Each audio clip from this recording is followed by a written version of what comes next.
My husband's family treats me like the maid while his sister does nothing. So I've been married to Martin for like 2 years now, and every single time we go to his parents' house for dinner, the same thing happens. We walk in, his mom hugs him, his dad does that weird half handshake thing, and his sister Ashley is already on the couch scrolling through her phone. Dinner starts normal enough. We eat, talk about whatever, and then it's time to clean up. That's when it starts. "Oh, sweetie, could you grab those plates?" Martin's mom says to me. Not to Martin. Not to Ashley, who's literally sitting there doing nothing. Me. First time it happened, I thought, okay, sure, I'm helping out. I grab the plates, bring them to the kitchen. Then she asks me to start loading the dishwasher. Then can I wipe down the counters? Then can I put away the leftovers? I look over and Ashley hasn't moved. She's still on the couch, laughing at something on her phone. Martin's in the living room with his dad watching some game. This happened every single visit. Every single one. Last month was Martin's birthday dinner at their place. I spent 2 hours before we left making this chocolate cake from scratch because his mom mentioned he loved it as a kid. We show up, everyone's excited about the cake, we eat dinner, and then, "Can you help me with the dishes, honey?" His mom doesn't even look at me when she says it anymore. It's just automatic. I'm loading the dishwasher when Ashley walks past me to grab a soda from the fridge. She doesn't offer to help, doesn't even acknowledge I'm there, just grabs her drink and walks back to the couch. I'm scrubbing this lasagna pan that's got cheese stuck on it like cement, and I hear Ashley call out, "Mom, can you bring me some of that cake?" His mom actually starts to get up, and I stop scrubbing. I stood there with this disgusting pan in my hands, and I was like, "Are you serious right now?" But I didn't say anything. I just finished the dishes, cleaned the counters, put everything away. Martin's mom thanked me, said I was such a good helper. Ashley didn't look up from her phone once. On the drive home, I asked Martin if he noticed I did all the cleaning. He said, "Yeah, thanks for helping out, babe. Not that was unfair or my sister should have helped. Just thanks for helping." 2 weeks ago was the breaking point. We went over for Sunday lunch. I made a potato salad, spent an hour on it. We ate, and then I'm in the kitchen again doing dishes. Ashley walks in, opens the fridge, takes out my potato salad, and starts eating it straight from the container. She's literally eating my food while I'm cleaning up after her. I turned around and said, "Hey Ashley, since you're up, can you help dry these?" She looked at me like I just asked her to donate a kidney. "Oh, I can't. I have to call my friend back about something." Then she walked out with my potato salad. I finished everything, we left, and I didn't talk much on the way home. Martin asked what was wrong 3 times before I finally said, "Your family treats me like their cleaning service." He laughed. Actually laughed. Said I was being dramatic, that it's just family helping family. I asked him when was the last time he helped clean up at his parents' house. He got quiet. Yesterday, his mom texted me. They're having a big family dinner this Friday for his dad's retirement. She said she's so glad I'll be there to help her prepare everything because Ashley can't cook to save her life, haha. I stared at that text for like 10 minutes. Then I started typing a response, but decided to just record everything instead. I showed up to the dinner with my phone recording in my pocket the whole time. Got every single moment of me cleaning while Ashley sat there. Every moment his mom asked me to do something while his dad and Martin watched TV. 6 hours of audio. When we got home, I played it for Martin without telling him what it was. He listened for maybe 2 minutes before trying to grab my phone to turn it off. I pulled it away, and that's when the recording got to the part where I was in the bathroom and I could hear his mom and Ashley in the hallway, and his mom said, "I don't even think of her as Martin's wife, honestly. More like the help." And Ashley's laugh echoed through our bedroom as Martin's face drained of all color. The silence that followed was deafening. Martin just sat there on our bed, frozen, his hand still half extended like he was going to try to grab my phone again. I watched him process what he'd just heard. His mother, his sister, saying that about me. "Keep listening," I said. My voice was calm. The recording continued. More laughter from Ashley. Then his mom's voice again. "I mean, she's useful at least. Martin could have married someone completely useless." "True," Ashley said. "Remember that girl he dated before? At least this one knows her place." Martin's face went from pale to red. He stood up, paced to the window, back to the bed. "Last Friday, your dad's retirement dinner. While I was in the bathroom for literally 3 minutes, he ran his hands through his hair. They didn't mean it like that." I actually laughed. Bitter, sharp. How else could they have meant it, Martin? "Your mom literally said she doesn't think of me as your wife. They were probably just joking around." "Don't." I cut him off. "Don't you dare tell me it was a joke. You heard how they were laughing." He sat back down, elbows on his knees, head in his hands. The recording kept playing. More of me washing dishes. His mom asking me to organize the leftover containers. Ashley asking me to refill her wine glass while walking right past the bottle on the counter. 6 hours, Martin," I said. 6 hours of your family treating me like staff. And you know what the worst part is? You were there. You saw all of it. And you did nothing. I didn't know you felt like. Because you didn't ask. You didn't notice. You just let it happen." The recording ended. We sat in silence for what felt like an hour, but was probably only 5 minutes. Finally, Martin spoke. "I'll talk to them." "No." He looked up at me. "I don't want you to talk to them. I want you to actually see what's been happening. I want you to understand that this isn't about one dinner or one comment. This has been our entire marriage. I pulled out my phone and opened a folder I'd been building for the past 3 weeks. Screenshots of texts from his mom. Can you bring the appetizers? Can you help set up? Can you stay after to help clean? Never once asking Martin. Never once asking Ashley. I started documenting everything after the potato salad incident. I explained. Every text, every dinner, every time they asked me to do something while your sister sat on her ass. Martin scrolled through the screenshots. His jaw tightened. There's so many. 47 texts in 3 weeks, all asking me to do things. Want to know how many texts Ashley got asking her to help? 0. He kept scrolling. I watched his face change as he realized the scope of it. This wasn't me being dramatic. This wasn't me misunderstanding family dynamics. This was a pattern. A clear, undeniable pattern of his family treating me like I existed to serve them. Tomorrow we're supposed to go to Sunday brunch, I said. Your mom already texted asking if I can bring my deviled eggs and help her prep the French toast. We're not going. Yes, we are, but things are going to be different. He looked at me confused. What do you mean? I mean, I'm going to sit on the couch. I'm going to watch TV with you and your dad. And when your mom asks me to help, I'm going to say no. Okay? He nodded slowly. Okay, I'll back you up. Will you though? Because you haven't for 2 years. That hit him hard. I could see it in his eyes. I will. I promise. I wanted to believe him. But promises are easy when you're sitting in your bedroom listening to a recording of your mom being terrible. Promises are harder when you're actually standing in front of her. That night I barely slept. Martin tossed and turned next to me. Around 3 a.m., he got up to get water, and when he came back, he just sat on the edge of the bed. I'm sorry, he whispered. I really am. I didn't see it. That's not an excuse, I know. But my mom, she's always been kind of traditional about gender roles and stuff, and I guess I just thought that was normal. It's not normal to treat your daughter-in-law like a maid while your daughter does nothing. I know, you're right. I know. Sunday morning came too fast. I got dressed, did my makeup, left my hair down instead of in the ponytail I usually wore to his parents' house. Martin noticed. You look nice, he said. I always look nice. You just never notice because you're too busy watching football with your dad. He winced but didn't argue. We drove to his parents' house in tense silence. My deviled eggs sat in a container on my lap. I'd made them because I said I would, but that was the last thing I was doing. We walked in. Same routine. His mom hugged him. His dad did the half handshake thing. Ashley was on the couch with her phone. Oh good, you're here. His mom beamed at me. I'm running behind on the French toast prep. Can you help me whip the eggs? I smiled. Set the deviled eggs on the counter. No thanks. I'm going to relax with Martin. You could hear a pin drop. His mom's smile froze. Oh, well, okay. Maybe in a few minutes then? Nope, I'm good. I walked into the living room and sat down next to Martin's dad. Martin followed, sitting next to me. His hand found mine and squeezed. His mom stood in the kitchen doorway looking confused. Ashley glanced up from her phone for the first time in recorded history. Is everything okay? She asked. Everything's fine, I said. What are you watching? I directed this at Martin's dad. He looked between me and his wife, clearly sensing tension. Just highlights from yesterday's game. Cool. I settled into the couch cushions. His mom disappeared into the kitchen. I heard cabinet doors opening and closing more forcefully than necessary. Ashley got up and followed her. Their voices carried from the kitchen. What's her problem? Ashley's voice. I have no idea. She's being very strange. His mom. Did you guys have a fight or something? Not that I know of. Martin's grip on my hand tightened. His dad kept his eyes glued to the TV. 10 minutes passed. His mom emerged from the kitchen, wiping her hands on a towel. Martin, honey, can you help me reach something on the top shelf? He started to get up. I didn't stop him. That was a legitimate request. He came back 2 minutes later and his mom was right behind him. So, we're having French toast, bacon, and fruit salad. Everything should be ready in about 20 minutes. She was looking at me when she said it, waiting for me to jump up and offer to help. I just nodded. Sounds good. Another awkward silence. She went back to the kitchen. I heard her banging pans around. Ashley appeared in the doorway. Mom wants to know if you can set the table. You can set the table. I'm doing something. Scrolling TikTok isn't doing something. The plates are in the cabinet, the silverware is in the drawer. You know where everything is. Ashley's mouth actually fell open. Excuse me. You're excused. I turned back to the TV. She looked at Martin. Are you going to let her talk to me like that? Martin cleared his throat. She's right. You can set the table, Ash. Oh my God. Ashley stomped back to the kitchen. More voices. His mom's rising in pitch. Martin's dad finally spoke. Something I should know about? Nope, Martin said. Everything's fine, Dad. Brunch was the most uncomfortable meal I've ever sat through.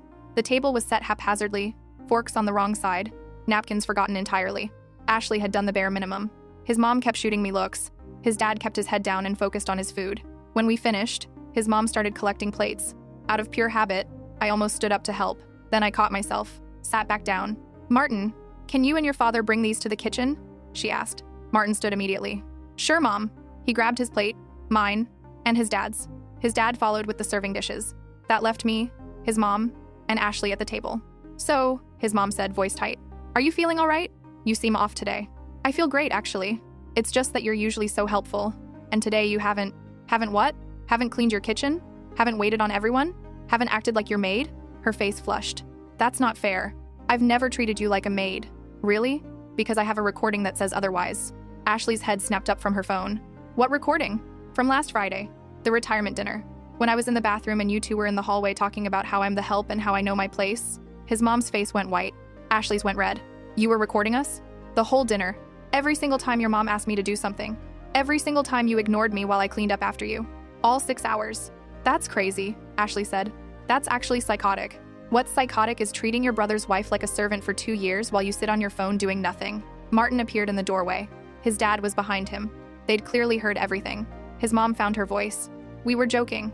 What you heard, we didn't mean anything by it. You said you don't think of me as Martin's wife. You said I know my place." Ashley said, "At least I'm better than his ex because I'm useful." "Which part of that was a joke? You're taking it out of context. I have the full recording. Would you like to hear it? Because Martin's already heard it. We can all listen together." Martin stepped forward. "Mom, I heard it. It was bad. Really bad." "Oh, so now you're on her side?" Ashley stood up. "She's your family for 2 years, and we're your family forever. And you're choosing her? She's my wife. She is my family. And yeah, I'm choosing her. Because what you guys have been doing is messed up." His dad cleared his throat. "What exactly has been going on?" And there it was. Martin's dad, who sat through every dinner watching TV while I cleaned, acting like he had no idea. I almost laughed. "Your wife has been treating me like hired help since the day Martin and I got married," I said.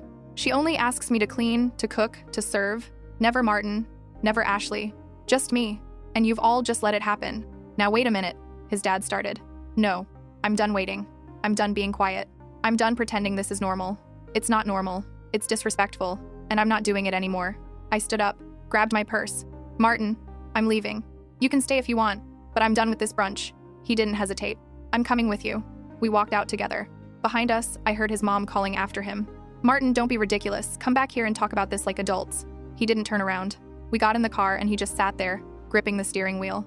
That was intense. That was necessary. "My mom's going to call me like 50 times tonight." "Probably." He started the car. We drove home in silence. When we pulled into our apartment complex, he turned to me. "I really am sorry. For all of it. For not seeing it, for not standing up for you, for making you feel like you had to record my family just to be believed. I know you are. But sorry doesn't fix 2 years of this, Martin. Sorry doesn't change the fact that I've been drowning and you didn't notice until I shoved the evidence in your face. What do you want me to do? Tell me and I'll do it. I want you to actually see me.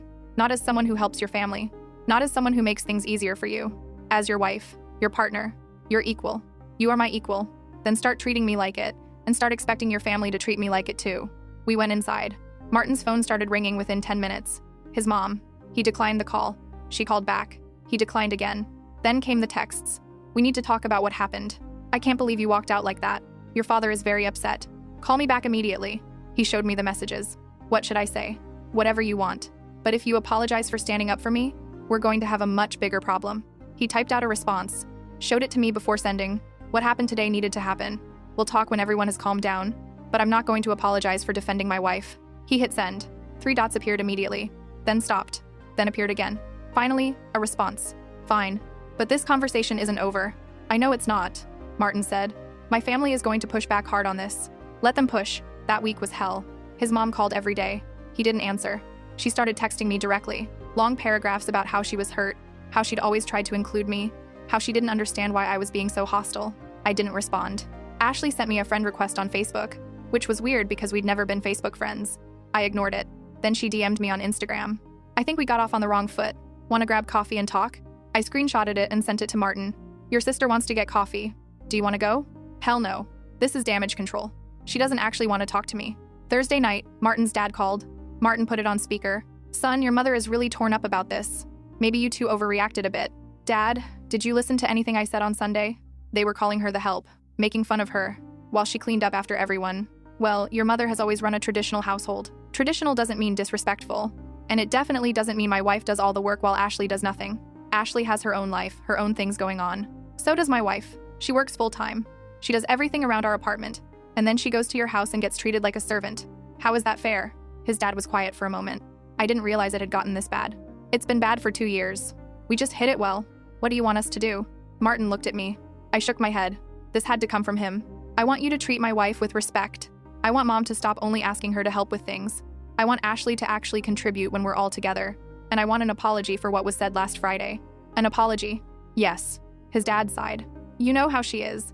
Getting her to apologize is like pulling teeth. Then I guess we're not coming to family dinners anymore. Martin, don't be extreme. I'm not being extreme. I'm setting boundaries. My wife comes first. If you guys can't respect her, then we won't be around. Another long silence. Let me talk to your mother. They hung up. Martin looked exhausted. That went better than I expected. He didn't actually agree to anything. No, but he didn't fight me on it either. That's progress. Friday afternoon, I was at work when my phone buzzed. Martin's mom, calling me directly. I stared at it for 3 rings, then answered. Hello? Hi, sweetie. Her voice was sugary sweet. Fake. I was hoping we could talk. Clear the air. Okay. I think there's been a big misunderstanding. What you heard last Friday, that was taken completely out of context. Ashley and I were having a private conversation, and sometimes when women talk amongst themselves, we say things we don't really mean. You said you don't think of me as Martin's wife. I was venting. I'd had wine. You know how it is. Actually, I don't. I don't talk about Martin's family like that, drunk or sober. Her voice got a little harder. Well, we all handle stress differently. The point is, I never meant to hurt your feelings, and I'm sorry if I did. If you did, I'm sorry that you were hurt by what I said. Better? Not really. That's not an actual apology. She was quiet for a moment. When she spoke again, the sweetness was gone. What exactly do you want from me? I want you to acknowledge that you've been treating me unfairly, that you've been asking me to do things you don't ask of Ashley or Martin, that you've been disrespectful, and I want it to stop. I have not been disrespectful. I've welcomed you into our family. I've included you in everything. You've used me. There's a difference. That's a horrible thing to say. It's true. And until you can admit that, we don't have anything else to talk about. I hung up. My hands were shaking. I'd never spoken to her like that before. Never stood my ground. It felt terrifying and liberating at the same time. She called back immediately. I didn't answer. She called again. Declined. Then came a text. How dare you hang up on me? I have been nothing but kind to you, and this is how you repay me? By turning my son against his own family? You should be ashamed of yourself. I screenshotted it and sent it to Martin. His response, holy shit, I'm calling her right now. Don't. Let her sit with it. She can't talk to you like that. She just showed you exactly who she is. Let her. That night, Martin's phone exploded. His mom, his dad, Ashley. All calling, all texting. He turned his phone off. I can't deal with this right now, he said. We ordered pizza, watched a movie, pretended everything was normal. But it wasn't normal. His family was imploding and we were the cause. Or more accurately, we were the people who finally called out the dysfunction. Saturday morning, there was a knock on our apartment door. Martin answered it. His mom stood there, his dad behind her. We need to talk, she said. Not a request. A demand. Martin looked back at me. I nodded. He let them in. We all sat in our tiny living room. His mom perched on the edge of the couch like she was afraid of catching something. His dad looked uncomfortable. So, his mom started. Your father and I have been talking, and we think you both owe us an apology. I actually laughed. Are you serious right now? You embarrassed us. You walked out of a family meal. You've been ignoring our calls, and you've made your father and I look like terrible people. You made yourselves look like terrible people, Martin said. Nobody forced you to say those things about my wife. I explained that already. It was a private conversation that got misconstrued. Mom, stop. Just stop. Martin ran his hands through his hair. You're not going to gaslight us into thinking we misunderstood. We have a recording. Your exact words, and those words were cruel. I want to hear this recording, his dad said. Martin looked at me. I pulled out my phone, found the file, hit play. We all sat there listening to his mom and Ashley's conversation in the hallway. When it got to the part about me being the help, his dad's jaw clenched. The recording played out, all 6 hours condensed to the worst moments. His mom asking me to do things over and over. Ashley laughing. The casual cruelty of it all. When it ended, his dad spoke. That's bad, honey. That's really bad. His mom's face was bright red. I didn't realize how it sounded altogether like that. It sounds exactly like what it is, I said. You treating me like I exist to serve you. I never meant, intent doesn't matter, impact does. And the impact is that I've felt disrespected and used for 2 years. She looked at Martin. Is that really how you feel too? Yeah, Mom, it is. I didn't see it at first, but once she pointed it out, I couldn't unsee it. Every dinner, every holiday, every family gathering, you ask her to do everything. And Ashley and I just let it happen. Ashley, that reminded me. Where's Ashley anyway? Shouldn't she be here for this conversation? She didn't want to come, his dad said. Said this was between us and you. Of course she did, because then she'd have to take responsibility for her part in it. His mom's lip trembled. For the first time, she actually looked sorry. I don't know what you want from me. I can't change the past 2 years. No, but you can change how you act going forward. Martin said. And you can give my wife a real apology. Not an, I'm sorry if you were hurt apology. A real one. She took a shaky breath, looked at me. I'm sorry. For making you feel used. For not seeing how my actions were affecting you. For saying cruel things about you behind your back. You didn't deserve any of that. It wasn't perfect, but it was real. I could see it in her eyes. Thank you, I said quietly. I can't promise I'll be perfect going forward, she continued, but I'll try to be more aware, more fair. That's all I'm asking. His dad cleared his throat. What about family dinners? Are you two going to start coming again? Martin and I exchanged glances. We'll come, he said. But things are going to be different. If Mom needs help in the kitchen, she asks everyone. Not just my wife. Ashley contributes. And if I see anyone treating my wife like help, we leave. No discussion, no second chances. We just leave. His mom nodded. That's fair. They left shortly after. When the door closed behind them, Martin just stood there. That was the hardest thing I've ever done. Setting boundaries usually is. Do you think it'll actually change anything? I don't know. But at least now they know we're serious. 2 weeks later, we went back for Sunday dinner. I was nervous the whole drive there. Martin kept glancing at me, asking if I was okay. I'm fine. Just prepared to leave if I need to. We'll leave together, promise. We walked in. Same routine, but this time, when dinner ended, his mom stood up and said, Ashley, can you help me clear the table? Martin, you too. Ashley looked up from her phone, confused. What? Clear the table, bring the dishes to the kitchen. But now please. I stayed seated on the couch with Martin's dad, watched as Ashley reluctantly collected plates. Martin helped without being asked. In the kitchen, I could hear his mom directing both of them on what to do. His dad leaned over. She's been planning this all week, wanted to make sure she did it right. That's actually really nice. She means well. She just got stuck in her ways. You're recording. As uncomfortable as it was to listen to, it opened her eyes. Dinner became easier after that. Not perfect. His mom still sometimes defaulted to asking me for things, but she'd catch herself. Oh wait, Ashley, can you grab that instead? Ashley complained at first, but she got used to it. The real test came at Thanksgiving. The whole family was coming. Martin's aunt and uncle, his cousins, his grandmother. 20 people total. His mom called me a week before. I'm planning the menu and I was hoping you could make your deviled eggs. And maybe your green bean casserole? Everyone loves it. Sure, I can do that. Great. And I've assigned everyone else dishes too. Ashley's bringing rolls. Martin's bringing wine. Your father-in-law is in charge of the turkey. I'm not doing this all myself this year. That sounds really nice, Mom. The word slipped out before I could stop it. I'd never called her Mom before. Always Martin's mom. Or just avoided calling her anything. There was a pause on her end. That sounds nice to hear, sweetie. Thanksgiving went smoothly. Everyone brought what they'd promised. After dinner, Martin's mom stood up and announced that cleanup would be divided into teams. She'd made actual assignments, written them on a little whiteboard. Ashley and cousin Jake on table clearing. Martin and Uncle Ron on dishwasher duty. Aunt Linda and I on leftover storage. His mom supervising and helping where needed. It was organized chaos, but it worked. And for the first time in 2 years, I wasn't doing it all alone. As I was packing up green beans into Tupperware, Martin's mom came over. Thank you for giving me another chance. For giving us another chance. Thank you for actually trying to change. It's been hard. I keep catching myself falling into old patterns. But your husband, he's been good about that. He has been. She hesitated then. I really am sorry. For everything. I know I said it before, but I need you to know I mean it. You're a good wife to my son. A good person. And you deserve better than how I treated you. I felt tears prick my eyes. I appreciate that. We hugged. It was awkward and brief, but genuine. Driving home that night, Martin reached over and squeezed my hand. That went well. It did. Your mom really tried. She told me she's been reading about emotional labor and gender roles, trying to understand why she acted the way she did. That's good. Self-awareness is the first step. Ashley's still a work in progress, though. I laughed. Baby steps.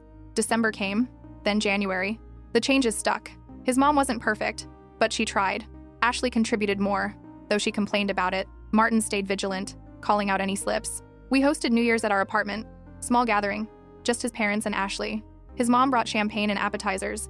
Ashley brought dessert she'd actually baked herself. Martin cleaned the apartment beforehand without me asking. When midnight hit, we all toasted.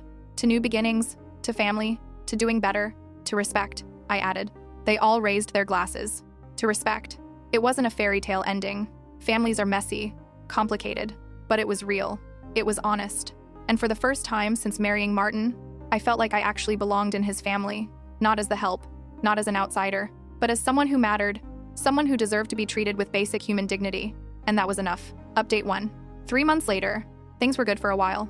Really good. Martin's family had done a complete 180. His mom was genuinely trying, and even Ashley seemed to be making an effort. I let my guard down. That was my first mistake. It started small, little comments at family dinners. His mom would say things like, "Oh, you're so good at organizing things," when asking me to help plan his dad's birthday party. Or, "You have such an eye for detail," when asking me to help her reorganize her pantry. They were compliments, technically, but they came with requests. Always requests. Martin noticed too. "Mom, you have an eye for detail. You can organize your own pantry." She'd laugh it off. "Of course I can, honey. I just thought it would be fun to do together. Girl bonding time." That became her new thing. Girl bonding time. Which meant me doing something while she supervised and chatted, rearranging her linen closet, helping her sort through old photo albums to make a scrapbook, organizing her recipe box. I went along with it because I wanted things to work. I wanted to believe she was trying. And maybe she was. Maybe in her mind, this was her trying to build a relationship with me, but it still felt like work. Like I was still the one being asked to do things. Then came March. Martin got a promotion at work. Big one. Better title, better pay, actual office instead of a cubicle. We were thrilled. He suggested we celebrate with dinner at his parents' house. Tell them the good news in person. I should have known something was off when we arrived and Ashley's car wasn't there. She was always home on Sunday nights, but his mom explained she was at a friend's house and would be back later. We had dinner. Martin told them about the promotion. His parents were proud, congratulatory. His dad broke out expensive whiskey he'd been saving. Everything seemed normal, until we finished eating and Martin's mom said, "Why don't you boys go relax? I need to talk to my daughter-in-law about something." The way she said, "my daughter-in-law," made my stomach drop. Martin looked at me, questioning. I nodded that it was okay. He and his dad went to the living room. His mom and I stayed at the table. She poured herself more wine, topped off my glass even though I hadn't finished it. "So," she started, "Martin's promotion. That's wonderful news." "It is. We're really excited. I'm sure you are. More money, more stability." She swirled her wine. "Which means you two will probably start thinking about next steps." "Next steps?" "You know, buying a house, starting a family, the things couples do when they're established." I didn't like where this was going. "We've talked about it. Nothing concrete yet." "Well, when you do start thinking concretely, I wanted to offer something." She leaned forward. "Your father-in-law and I have been discussing it, and we'd like to help with a down payment. On a house." That was unexpected. "That's incredibly generous. We want to help you two get started, build a life, but there would be conditions." And there it was. What kind of conditions? Nothing crazy. We'd want approval on the neighborhood. Make sure it's safe, good schools for future grandkids. And we'd want to be listed on the deed. Just in case. "Just in case what?" She waved her hand dismissively. "You know how these things go. Marriages don't always work out. Not that I think yours won't," she added quickly. "But it's just smart planning. Protection for our investment. You want your names on the deed of the house Martin and I buy?" "Well, yes. Since we'd be helping financially. It's only fair. Nothing about this was fair. This was control. This was leverage. This was making sure they had a say in every aspect of our lives. I'll have to talk to Martin about it," I said carefully. Of course. But sweetie, there's something else." She took a long sip of wine. "Ashley's been having a hard time lately. Did you know she lost her job?" "No, I didn't. Budget cuts. It's been rough on her. She's been staying with us while she figures things out. And your father-in-law and I were thinking, once you and Martin get this house, maybe Ashley could stay with you for a little while. Just until she gets back on her feet." I actually laughed. I couldn't help it. "You want Ashley to move in with us? Temporarily. She's family. And you two will have extra space. We don't even have a house yet. But when you do, I just want you to keep it in mind. Family helps family." There was that phrase again. Family helps family.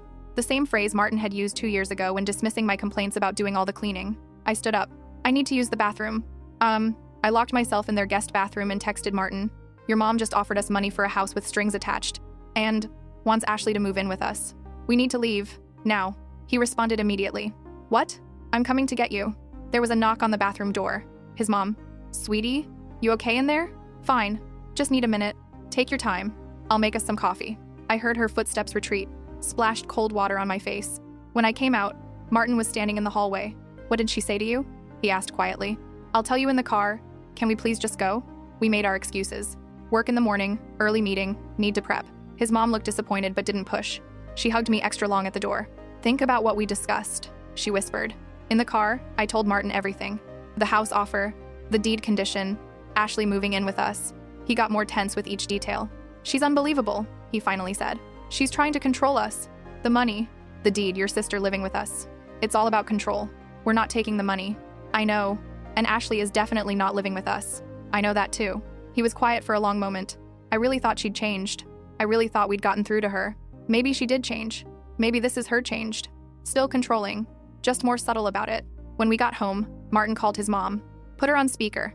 "Hey, honey, did you forget something?" "No, Mom, I'm calling about the house offer. We appreciate it, but we're going to have to decline." Silence on her end. Then, Can I ask why? Because we don't want your names on our deed. Because that's not a gift, that's a leash. And we're not interested in being controlled. Controlled? Martin, I'm trying to help you. By making sure you have legal ownership of our house? That's not help, Mom. Well, if that's how you feel, fine. Don't take our money, struggle on your own. See if I care. Her voice was sharp, hurt. And Ashley's not moving in with us either, Martin added. She's your sister. She needs help. Then you help her. She's living with you already. We can't support her forever, Martin. She needs to get back on her feet. And having her own space would help with that. Our space is not her space. We're not running a halfway house for Ashley. His mom's voice went cold. You know what? I've tried. I've really tried with you two. I apologized. I changed my behavior. I bent over backwards to make things right. And this is how you repay me? By throwing my generosity back in my face? Your generosity came with conditions we're not willing to accept. Fine. Don't come to Sunday dinner anymore. Don't call. Don't visit. If we're so terrible, just stay away. She hung up. Martin stared at his phone. Did she just uninvite us from family dinners? I think she just disowned you. He called back. It went to voicemail. He called his dad. Voicemail. He texted both of them.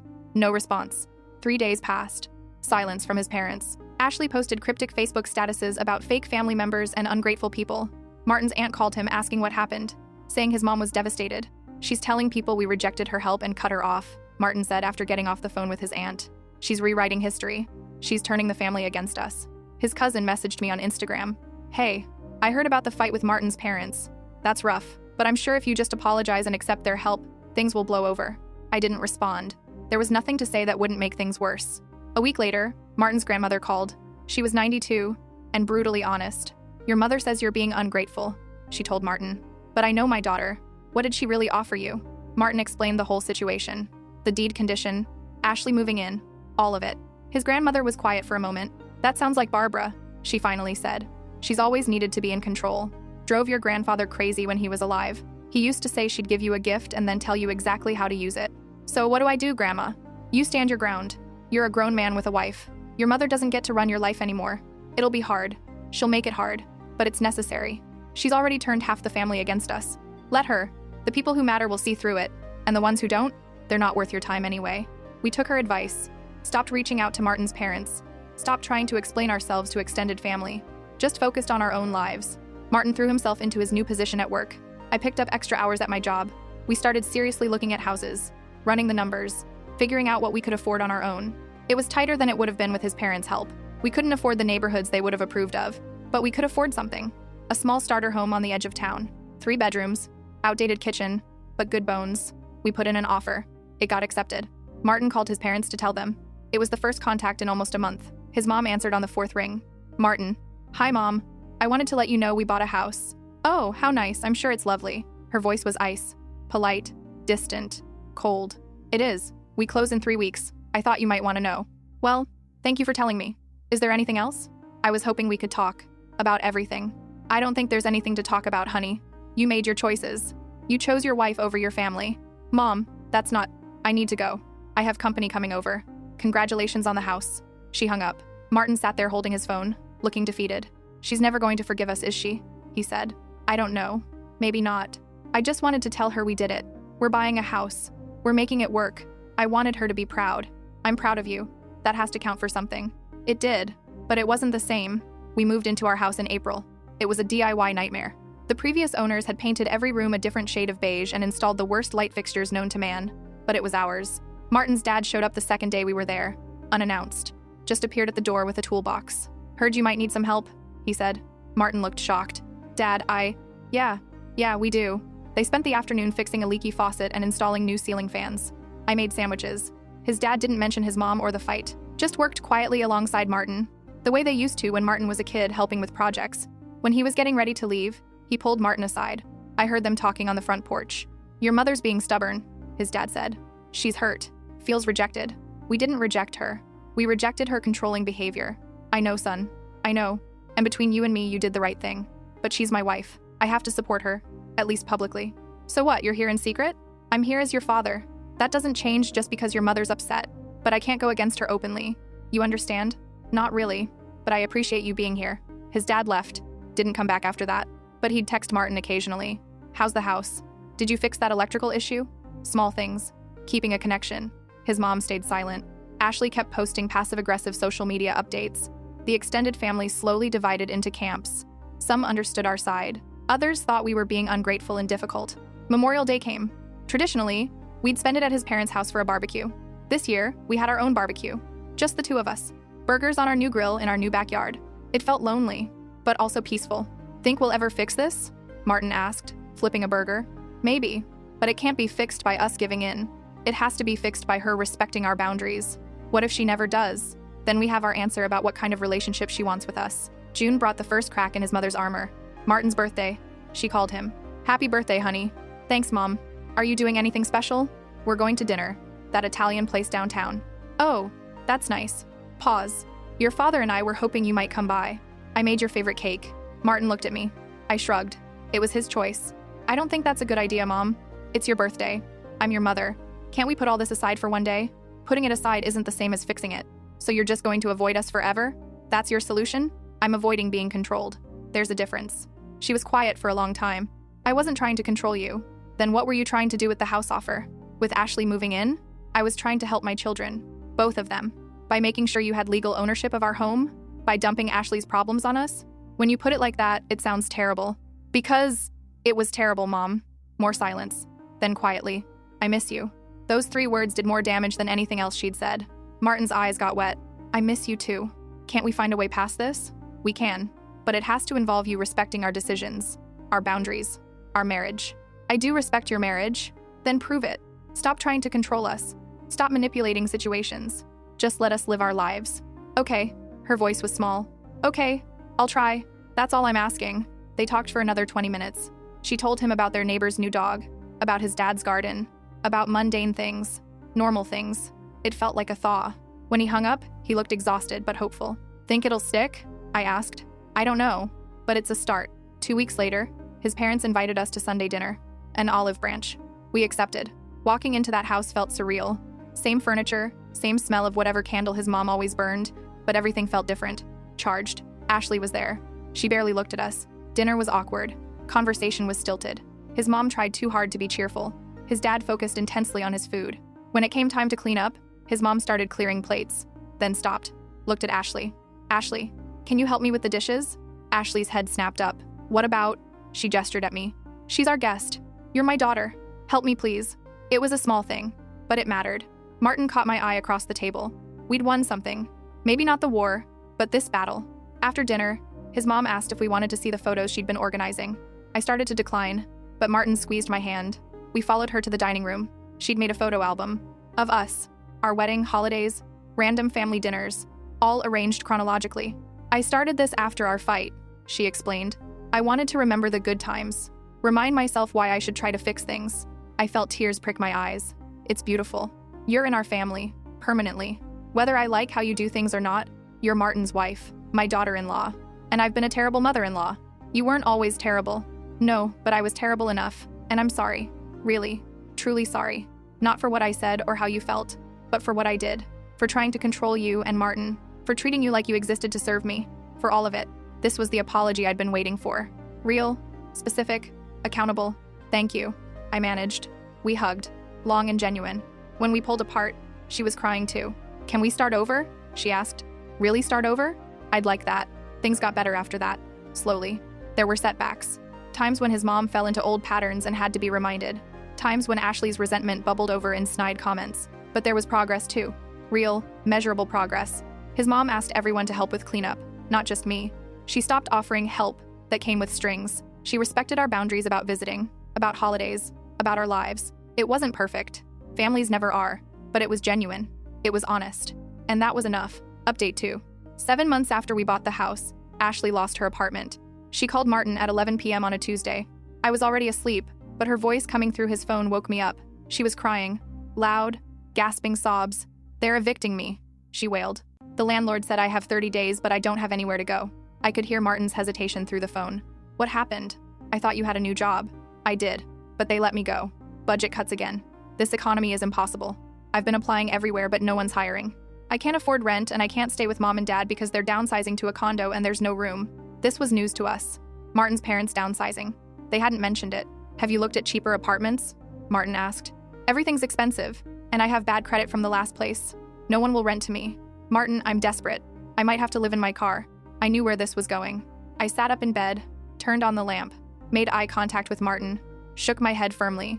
Ash, I'm sorry you're going through this, but can I stay with you? Just for a little while, just until I get back on my feet. I promise I won't be any trouble. That's not possible. Why not? You have 3 bedrooms. One's just your office. I could sleep there. Because we're not doing that. We've talked about this. That was before. Things are different now. I'm family, Martin. Family helps family. There it was. The phrase. The manipulation tactic his mother had finally stopped using, now coming from Ashley. Family respects boundaries, Martin said. And our boundary is that you can't live with us. So you're just going to let me be homeless? Your own sister? You're not going to be homeless. You have 30 days to figure something out. Talk to mom and dad again. Maybe they can help you find a place. They said to ask you. Ashley's tears had stopped. Now she just sounded angry. They said you have room and you should help me out. Martin's jaw clenched. Did they? Yes.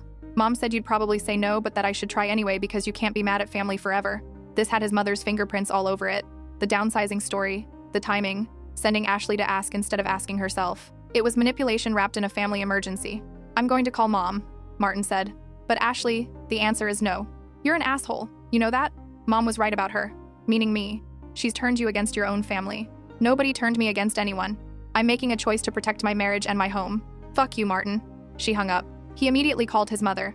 She answered on the first ring, like she'd been waiting. Hi, honey. Are you really downsizing, or was that a lie to manipulate me into letting Ashley move in? Silence. Then, we are looking at condos. Eventually. Nothing concrete yet. So it's a lie. It's not a lie. It's just accelerated for the sake of the conversation.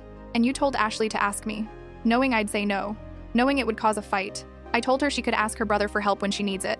Is that so wrong? When you frame it as me being her only option when you have a perfectly good house with room for her? Yeah, Mom. That's wrong. That's manipulation. I can't have her living here indefinitely, Martin. Your father and I are getting older. We need our space. And she's your sister. She's also an adult who's lost 2 jobs in a year and got evicted. Maybe she needs to figure her life out instead of bouncing between family members' houses. That's very harsh. That's very honest. And I'm not letting her move in. His mom sighed. Fine. I'll figure something out. But don't come crying to me when you need family help and no one's there for you. Is that a threat? It's a reality check. You can't reject family when it's inconvenient and expect them to be there when you need them. Martin hung up, sat there on the edge of our bed, hands shaking. She set that whole thing up, I said. I know. She's still trying to control us. Just using Ashley instead of doing it directly. I know. He was spiraling. I could see it. The guilt, the doubt, the ingrained family loyalty warring with his boundaries. You did the right thing, I said firmly. She's my sister. She's also 31 years old and perfectly capable of figuring out her own housing situation. You're not responsible for her. But what if she really does end up in her car? She won't. Your mom will let her stay. This was a test. To see if we'd cave. What if it wasn't? What if this is real and I'm just abandoning her? I grabbed his face, made him look at me. Listen to me. Your sister has had multiple jobs and lost all of them. She got evicted. She has bad credit. These are consequences of her choices. You helping her avoid those consequences doesn't help her. It just enables her. You sound like a therapist. I've been reading about codependency and family systems. For situations exactly like this, he pulled me into a hug. What would I do without you? Probably let Ashley move into our office and spend the next year miserable. He laughed despite everything. We went back to sleep. The next morning, Martin's phone had 17 missed calls. His mom, his dad, Ashley, his aunt, his uncle, 2 cousins. The family tree had been activated. His grandmother was the only one he called back. Martin, I heard about Ashley's situation, she said. Let me guess. Mom's version where I'm heartless? Your mother's version where you have space and won't help your sister in need? Yes. Did she mention that Ashley's lost 2 jobs in a year? Or that she got evicted for not paying rent? She mentioned Ashley's been having bad luck. Bad luck. That's one way to put it. His grandmother was quiet for a moment. Your sister has always been difficult with responsibility. Even as a child, your mother always cleaned up her messes, made excuses for her. And now Ashley's 31 and nothing's changed. So you think I'm doing the right thing? I think you're doing the hard thing, which is often the right thing. Ashley needs to figure out her life. You giving her a place to hide won't help that. After he hung up, Martin pulled up Ashley's social media. She'd already posted about it. Can't believe my own brother would let me become homeless. Family means nothing these days. So hurt and disappointed. The comments were predictable. His aunt, praying for you, sweetie. His cousin, stay strong. Random friends, that's terrible. Family should support each other. Then his grandmother's comment, if you spent as much time applying for jobs as you do on Facebook, you wouldn't be in this situation. Martin actually laughed. Grandma's savage. Ashley called him 5 minutes later, screaming about him sicking Grandma on her. He let it go to voicemail. His mom called next. He answered, you need to tell your grandmother to stop attacking Ashley online. I didn't tell her to do anything. She's 92 and does what she wants. She's making this worse. No, Mom. You made this worse. You could have just let Ashley stay with you. Instead, you created this whole elaborate story to try to manipulate me into taking her in. I did not. You did. And it didn't work. And now you're dealing with the fallout. Ashley's your daughter. You raised her. If she can't function as an adult, that's on you to fix. Not me. That's incredibly cruel. That's incredibly honest. I'm done with this conversation. He hung up before she could respond. Then he blocked Ashley's number. Then his aunt's. Then his uncle's. Are you okay? I asked. I'm cutting off the family members who are using this to guilt trip me. The ones who actually care will reach out without the manipulation. His dad texted an hour later. Your mother's crying. Ashley's crying. Can you just talk to them? Martin responded. I've said everything I need to say. Ashley can figure out her own housing. I'm not responsible for her life choices. His dad. She's family. Martin. So am I. So is my wife. Our home and our peace matter too. No response after that. A week went by. Ashley's social media became a diary of her apartment search struggles, each post more dramatic than the last. Viewed 8 apartments today. All rejected me. Feeling hopeless. Landlords are so cruel. Don't they understand people make mistakes? Martin's cousin sent him a screenshot. Ashley in a group chat, planning to show up at our house unannounced with her stuff. If I'm physically there, he can't turn me away. Martin immediately called his mom. If Ashley shows up at our house with her belongings, I'm calling the police. You wouldn't. Try me. This is trespassing at this point. I've made my boundary clear. If she violates it, there will be consequences. She's desperate, Martin. She's manipulative. There's a difference. And if you show up with her, you'll both be trespassing. I can't believe you're threatening your own mother. I'm not threatening. I'm establishing a boundary and stating the consequence for violating it. That's healthy communication. She hung up on him. Ashley never showed up. But 3 days later, Martin's dad called. She found a place. Cheaper apartment on the south side. She's moving in next week. Good. Your mother wants you to help her move. Martin actually laughed. Absolutely not. It would be a nice gesture. Show there's no hard feelings. There are hard feelings. She tried to manipulate us, then played victim on social media when it didn't work. I'm not rewarding that behavior. Your grandmother's helping her move. Grandma's 92. She shouldn't be moving furniture. She's supervising. I'll do the heavy lifting. But it would be nice if you were there. Martin hesitated. I could see him wavering. If you go, I'm not going, I said quietly. He looked at me. You think it's a trap? I think it's your mom trying to manufacture a happy family moment where everyone pretends the last month didn't happen. And I'm not participating in that. He told his dad he wasn't available that day. His dad sighed, said okay, hung up. Moving day came and went. Martin's Instagram got tagged in photos. Ashley, his mom, his dad, his grandmother, all smiling in front of Ashley's new apartment, like one big happy family helping each other. They didn't need you at all, I pointed out. That was just about making you feel guilty. I know. Are you okay? I'm better than I would be if I'd gone and spent the day pretending everything's fine when it's not. His mom texted later. Missed you today. Ashley asked where you were. Martin didn't respond. Another month passed. Ashley started posting about her new job. Retail. Part-time. But it was something. Martin's parents went back to their Sunday dinners but stopped inviting us. The family group chat that Martin was part of went quiet. No one was directly hostile, but the message was clear. His grandmother still called every week. How's the house? How's work? Never mentioning the family drama. One night, she said, your mother asked me if I thought you'd come to Thanksgiving. What did you say? I said it was up to her. If she wants you there, she needs to actually invite you and not make it conditional on you apologizing for having boundaries.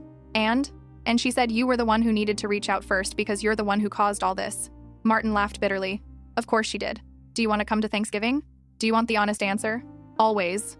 No, I don't want to sit there and pretend everything's fine. I don't want to watch Ashley play victim. I don't want mom making passive-aggressive comments about family loyalty. I just want to have Thanksgiving with my wife in our home without all this drama. Then do that. You don't owe them your presents. Grandma, can I ask you something? Do you think I'm wrong about all of this? No, honey. I think you're growing up. And sometimes growing up means disappointing the people who want to keep you small. That conversation stayed with me. We did have Thanksgiving at our house. Just the two of us. We cooked too much food, watched football, fell asleep on the couch. It was perfect. Martin's phone buzzed all day with family photos from his parents' house. Everyone smiling. Everyone together. Everyone except us. Do you regret it? I asked. Not even a little bit. Update 3. The Reckoning. December brought Christmas. And with Christmas came the annual guilt trip. Martin's mom called.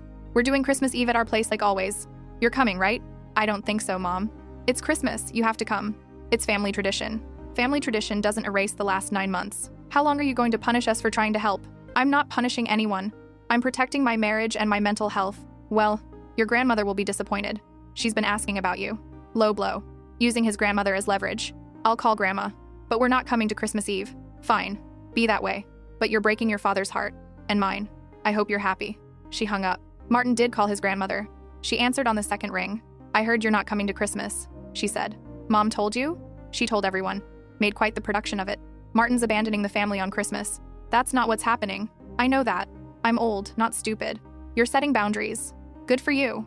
She said you'd be disappointed. His grandmother laughed, sharp, knowing. She's using me as a weapon. Classic Barbara. For what it's worth, I'm not disappointed. I'm proud. Most people don't have the spine to stand up to their parents. Will you be okay at Christmas without us? I've survived 92 Christmases. I think I'll manage one more without you. They talked for an hour, about everything except the family drama. She told him about her neighbor's cat, about the new restaurant she tried, about the book she was reading. Normal things. Good things. When he hung up, he looked lighter. She really doesn't care that we're not going, he said, because she gets it. She's the only one who actually gets it. We had our own Christmas. Quiet, simple. We drove out to a tree farm and cut down a tree ourselves, made hot chocolate, watched cheesy movies. Christmas morning, Martin's phone exploded with messages. Photos from his family's celebration. His mom's message, missing you today. The house isn't the same without you. His dad, Merry Christmas, son. Hope you're doing well. Ashley, guess you really meant it about choosing her over your family. Hope it's worth it. Then his grandmother, Merry Christmas, kiddo. Attached is a photo of your grandfather from Christmas 1963. Thought you'd like to see what he was like at your age. It was a photo of a young man, mid-20s, standing awkwardly in someone's living room. He looked uncomfortable. The note on the back, in his grandmother's handwriting, first Christmas after we set boundaries with my family, spent it alone. Best decision we ever made. Martin showed me. She's been where we are. She survived it. So will we. January came. Martin's birthday again. Last year, this had been the first crack in his mom's armor. This year, nothing. No call, no text, no cake offer. His dad sent a short message. Happy birthday. That was it. His grandmother called. Happy birthday, sweetheart. I'm taking you to dinner. Just you, me, and your lovely wife. Tomorrow at 6 p.m. The steakhouse on 5th. Don't argue. I'm paying. We went. She was already there when we arrived. Dressed nice, hair done. She hugged us both. Your mother's having a hard time with this, she said once we sat down. I know. She keeps saying you've rejected the family, that you've chosen your wife over your blood relatives. That's not true. I know it's not.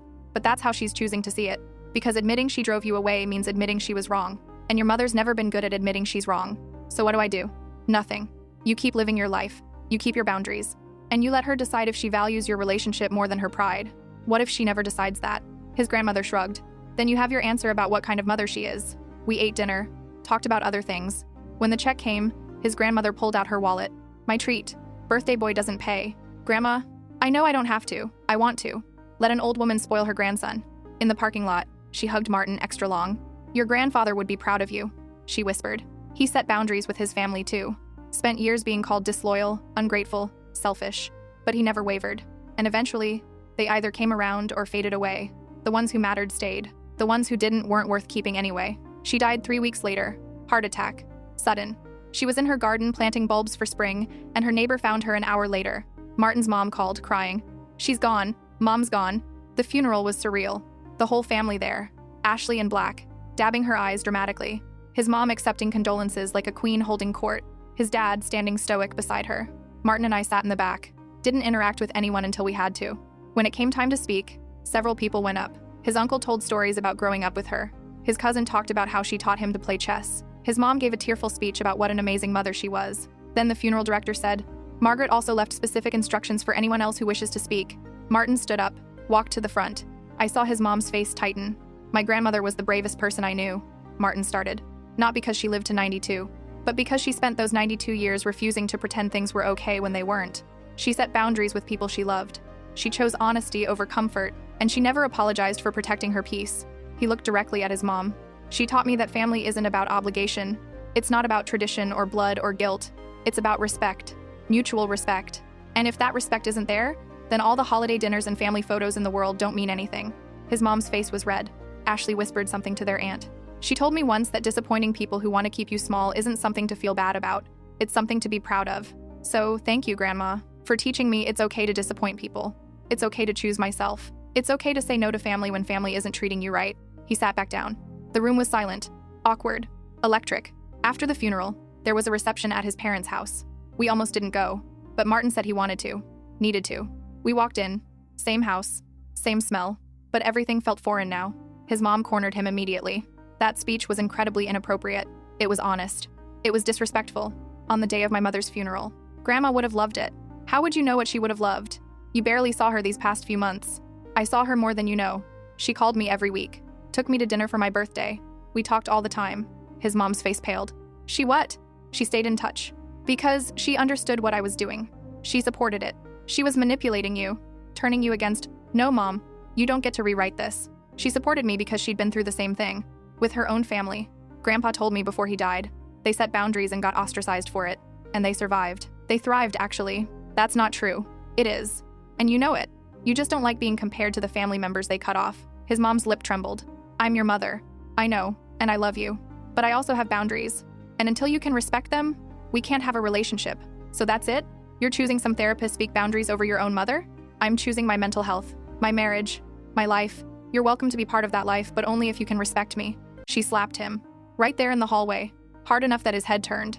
Everyone nearby stopped talking. Stared. Martin touched his cheek. Goodbye, Mom. We left. Got in the car. Drove home in silence. When we got to our house, Martin went straight to the bathroom. I heard water running. When he came out, his eyes were red. Did I do the right thing? He asked. Yes. Then why does it hurt so much? Because it's grief. You're grieving the relationship you thought you had with them. The family you thought they were. He cried for the first time since his grandmother died. Real, gut-wrenching sobs. I held him. She slapped me, he said between tears. My mom actually slapped me. I know. That's assault. I could press charges. You could. Do you want to? No. I just want to be done. I'm so tired of fighting. Then be done. You don't have to fight anymore. You can just let go. And he did.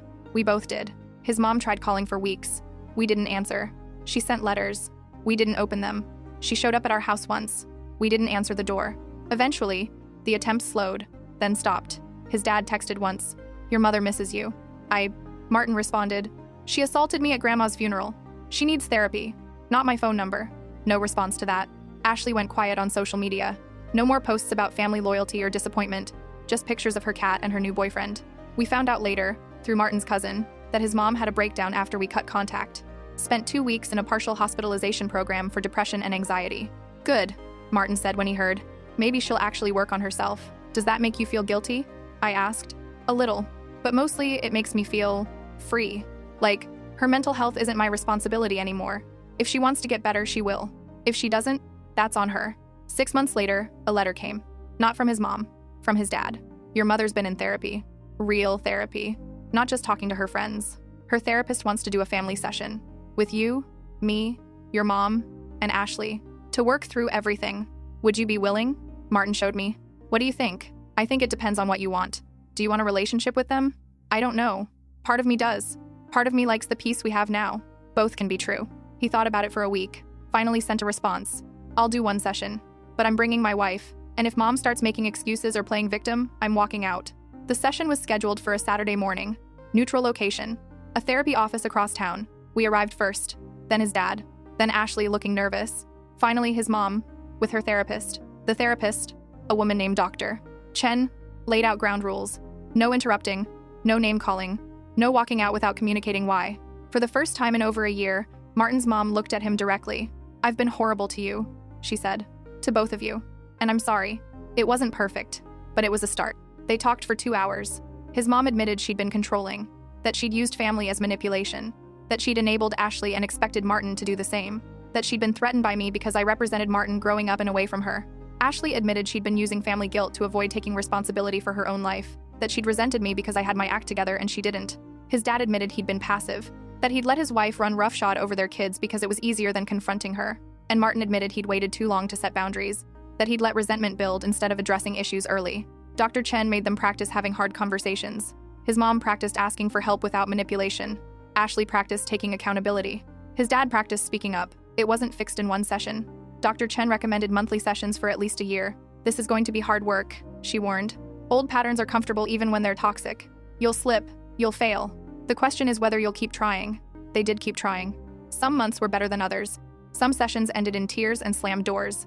But slowly, painfully, things shifted. His mom learned to take no for an answer. Ashley got a better job and stopped expecting others to solve her problems. His dad found his voice.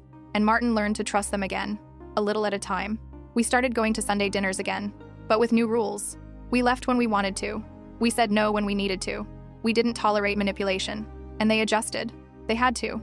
2 years after the funeral, his mom pulled me aside at Christmas. "I never thanked you," she said. "For what?" "For not giving up on my son. For teaching him to stand up for himself, even when it meant standing up to me. I didn't teach him that. He chose it. Because you gave him a safe place to land. Because you showed him what a healthy relationship looks like. I couldn't do that, but you did." She hugged me. Genuine, warm. "I'm sorry for calling you the help. For treating you like you were less than. You're not less than. You're exactly what my son needed. What our family needed." I cried. She cried. We stood there in her kitchen, 2 women who'd been at war, finally finding peace. Christmas that year was different. Everyone helped clean up. Everyone contributed. Everyone respected boundaries. Ashley brought her boyfriend, a nice guy who worked in IT. She seemed genuinely happy, stable. His dad told jokes, real jokes, not just awkward small talk. And his mom asked me to help her with the pie, not as a demand, but as a genuine invitation to spend time together. "Only if we're doing it together," I said. "No me working while you watch." She laughed. "Deal." We made pie together. Talked about recipes, about life, about the past. She told me about her own mother-in-law, who'd treated her terribly, how she'd sworn she'd never be like that, how she'd become exactly what she hated without realizing it. "It's a cycle," she said, "until someone breaks it. You broke it. Thank you for that." That night, driving home, Martin reached for my hand. "Happy?" he asked. "Yeah." "You?" "Yeah." And we were. Not perfect. Not without scars. But happy. Healthy. Free. That's the thing about boundaries. They hurt at first. They feel selfish and cruel and wrong.